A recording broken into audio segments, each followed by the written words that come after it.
செய்திச் சுருக்கம். உள்நாட்டுச் செய்திகள். பொதுமக்கள் தமது பொறுப்புகளை சரியாக உணர்ந்து செயற்படுவதன் ஊடாகவே நாட்டை முன்னோக்கி கொண்டு செல்லும் இலக்கை வெற்றி கொள்ள முடியும் என அமைச்சர் டாக்டர் நலிந்த ஜெயதிச தெரிவித்துள்ளார். சித்திரை புத்தாண்டு என்பது கூட்டு ஒருமைப்பாட்டின் அடையாளமாகும் என சுட்டிக்காட்டிய அமைச்சர் தற்போதைய சூழலில் நாட்டுக்கு அவசியமானதும் அதுவே எனவும் குறிப்பிட்டார்.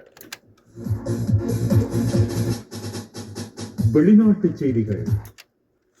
ஈரான் மற்றும் அமெரிக்காவுக்கு இடையிலான பேச்சுவார்த்தைகளை ஆக்கப்பூர்வமான முறையில் தொடர்ந்து முன்னெடுக்குமாறு ஐக்கிய நாடுகள் சபையின் பொதுச் செயலாளர் அந்தோனியோ குட்டரஸ் கோரிக்கை விடுத்துள்ளார்.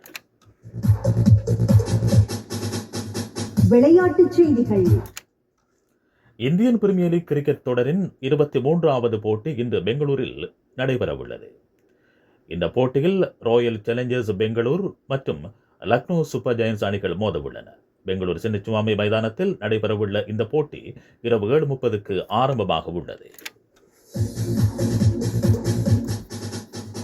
செய்திச் சுருக்கம் கேட்டீர்கள்.